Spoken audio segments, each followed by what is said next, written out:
Is this thing hot?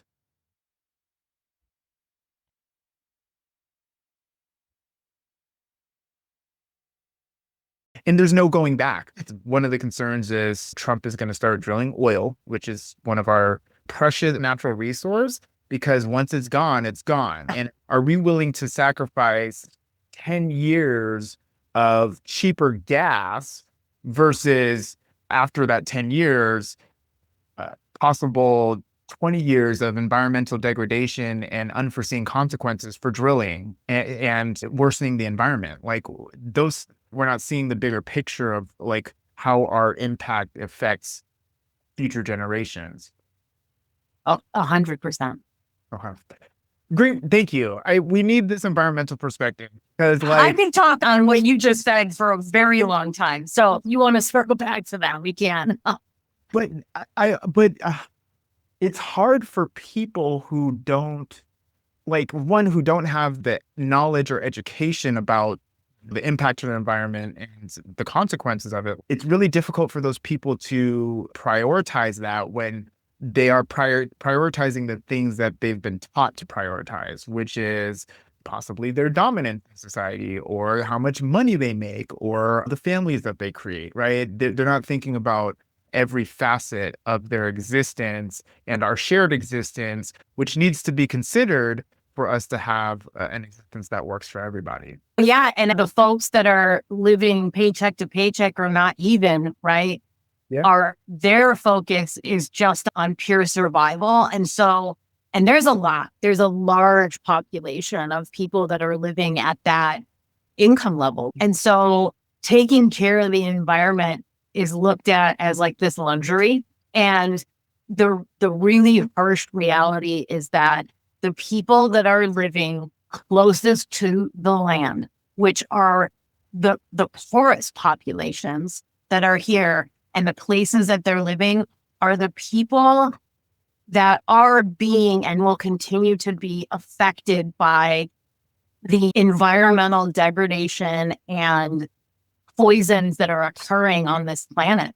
When you are laying in a toxic field, you have no protection against what's occurring. Those of us that have nice homes and we can live away from the subways and the power plants because we have that ability because of the income that we have, we're further removed from what's happening in the environment. So I think that that's another part of this like disconnect between what's essential and what's not.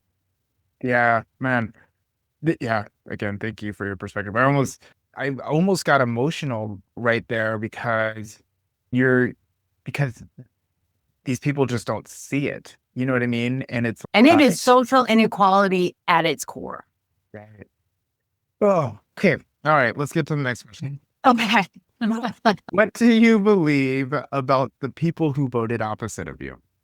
Oh my God. I don't know what to believe about the people who voted opposite me. It's really hard to see past the values that the new GOP has embraced. Perpetuating fear as a means to an end is not only regressive, it's entirely defeatist. And the party has embraced this perspective as a way to unite their party, but it goes against human nature and it goes against a democracy that we pride ourselves in and that we have and still fight so fiercely maintain.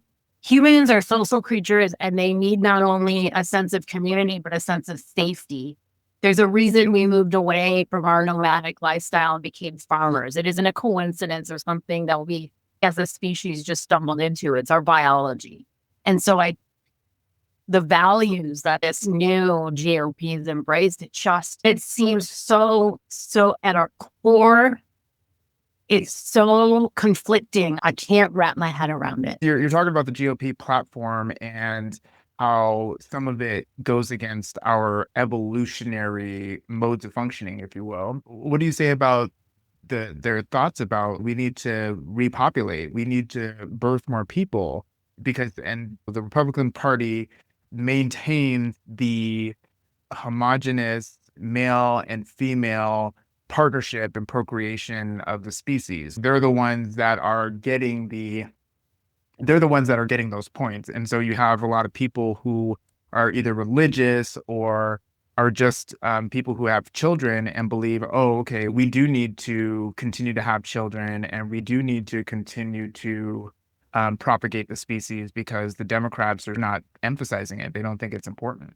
They think gay people are important and trans people are important and not heteronormative people having babies. Tough one, huh?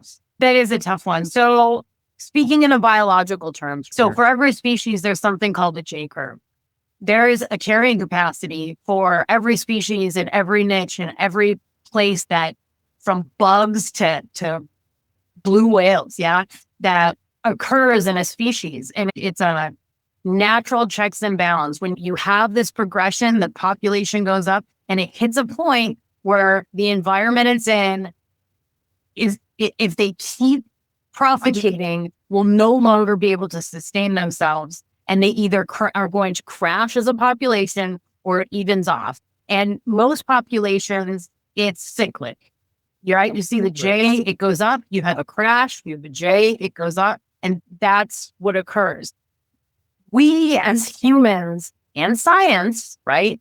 We have found and are continuing to find ways around that J curve. We have surpassed, a lot of scientists would argue that we have surpassed our carrying capacity on this planet.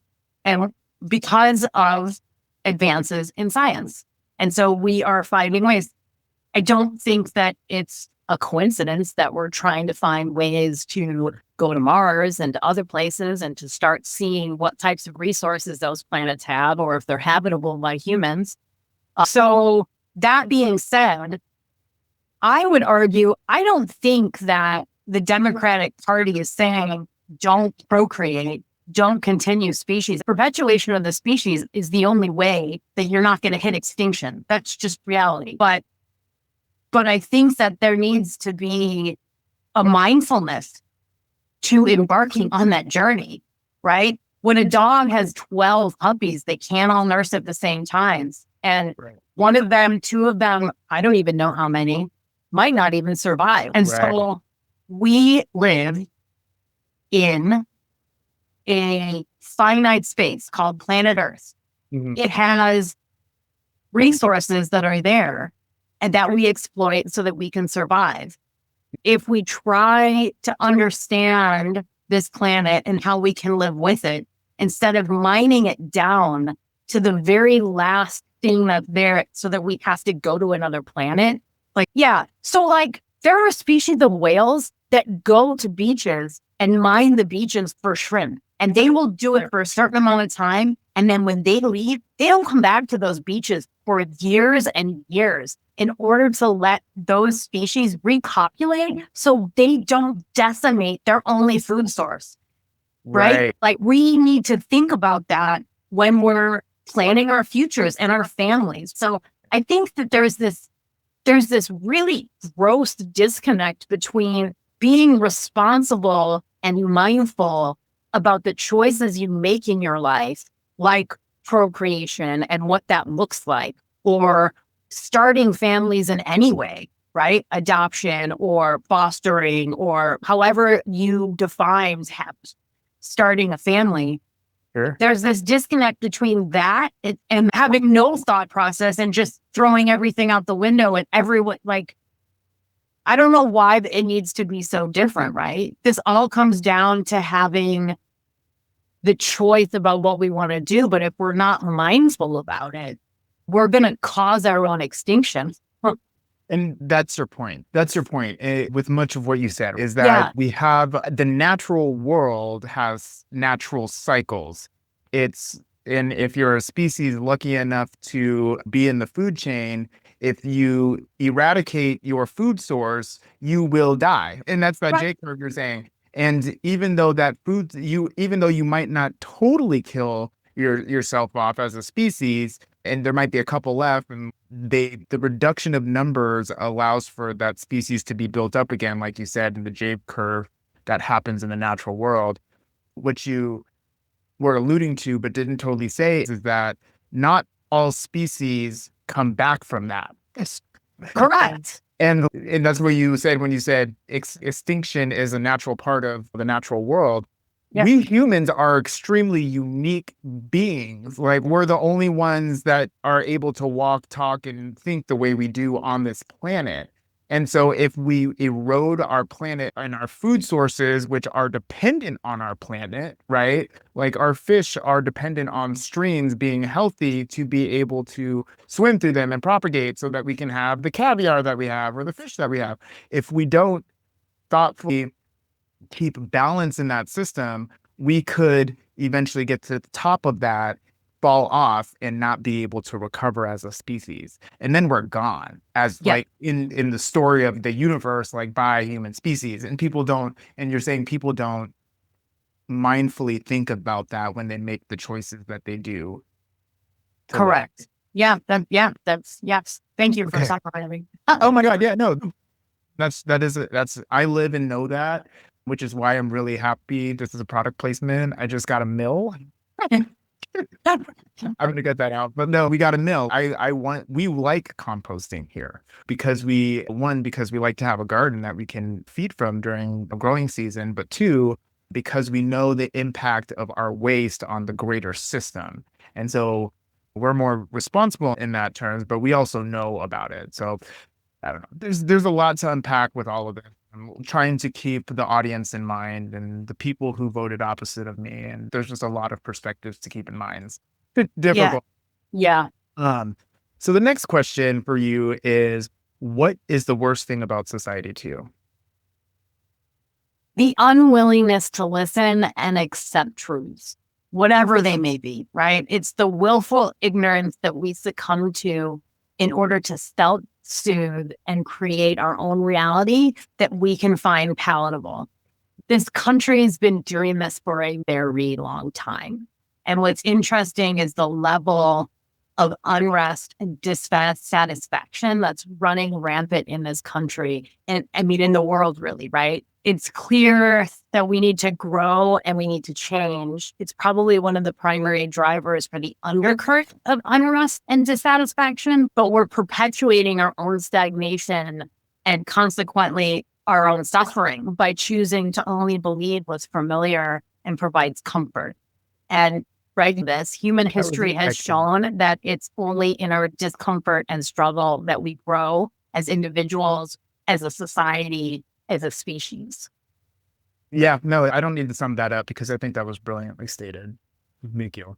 The next question is, what do you believe is one of the reasons that Trump and the largely Republican Congress was elected? Short-sightedness. I think another reason is selfishness. I think people in this country are really big on instant gratification and making decisions based on what will benefit them. And a perfect example of this, and you brought this up just a little bit ago, is that we live in a throwaway society where if it doesn't meet our needs right now, and you talked about the waste we generate, right? Like if it doesn't meet our needs right now, just throw it away and get something new. The average person keeps a car for only 6 years. This is a car. Like they think of the impact on this planet and the resources that are used. And so, and that's just crazy to me. It's crazy to me. Where is the longevity in that? So for me, what's missing is this thought process. The fact that what we all keep discarding doesn't just disappear. It's in a huge garbage dump that's poisoning our planet. And there's a parallel connection with wanting to overhaul Washington, D.C. and just start over with no thought to what it might mean beyond right now. Right. So that's like that. So it's that short-sightedness and the selfishness. Right. And selfishness doesn't have to be a negative thing. Sure.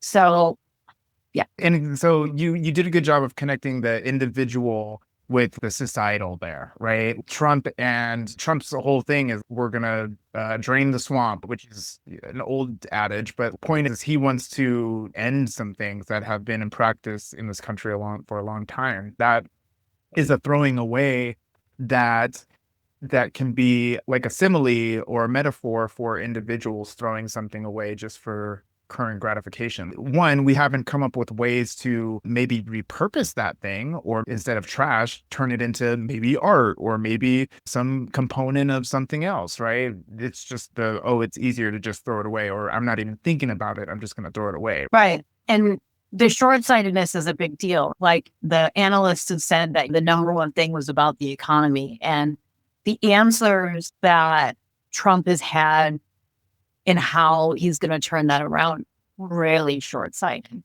An example to that is, we want to get rid of all of the illegal aliens and illegal people. On my side, we call them people. We call them undocumented people, but on their side, illegal aliens, right? We want to get rid of them, mass deportation, without any thoughtfulness about the consequences to our agriculture system or our service sector or the people who are cooking our food behind the curtain. You know what I mean? There's a lot of undocumented people in this country that are helping our economy move. And if we were to remove all of them, like, we don't even know how that's going to cripple the economy at that point. You know what I'm saying?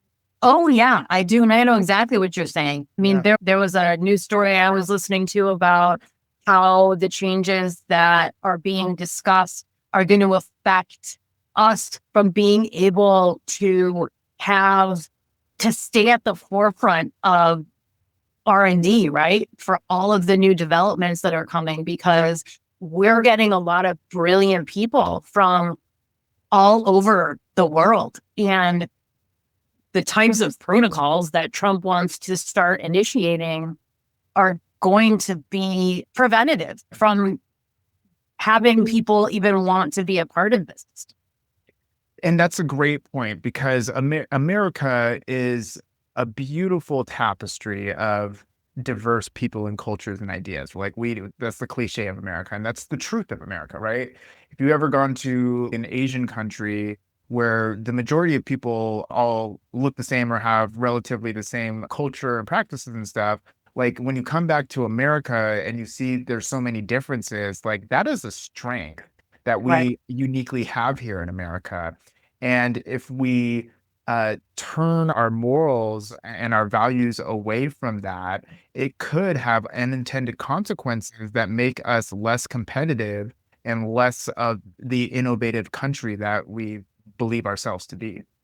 Right. Yeah. Okay. Okay. So the next question is, do you feel like you did enough to affect the election in the way you wanted to see it go? No, I don't think I did enough. And to be honest, it was because I was afraid to speak my mind. I was worried that if I did, I might be putting a bullseye on my back. There's so much hostility around the choices, Yeah. other people's choices. Um, so I was worried there might be retaliation by those who've been emboldened to support their beliefs at the cost of other people's well-being. Mm. But I really do my best not to make fear-based decisions, because they really tend to not serve anyone. But the fear of being targeted really did silence me. I really think I truly believe that a majority of this country could never be so willfully ignorant to actually elect Trump back into not just any political office, right? Let alone the highest office in our country. But I was very wrong. The point there is also, like, the amount of things that he did. Like, in his last term, the insurrection was a huge one. And I do not understand how people are trying to minimize that, because never in history has that happened before. And windows were broken, Yeah. and, like, people violated the Capitol. And thank goodness none of our legislators were caught by that mob, because we don't know what could have happened to them. But the fact that they had a gallows outside, nobody took that seriously enough, or at least some people did not take that seriously enough to say this is a stop in terms of being able to let him, or wanting him to be back in office. Some of us did, not all of us, but yeah, no, that's a great point. That's a great point. So the next question is, what do you want to say to yourself 4 years in the future? Oh, it is really hard. to look too far past today, because I look further, it makes me so angry at the direction this country has chosen to go. And I get so scared for our freedoms, for our voices, and our rights that I don't stay in that space for very long, right? For looking that Yeah. far ahead, and 4 years is really short. But if we're still a whole country, if we still have our freedoms, which unfortunately seem to be systematically, slowly being chiseled away, if we still have a voice, I guess I would want to say we made it. So let's find a way to never go back.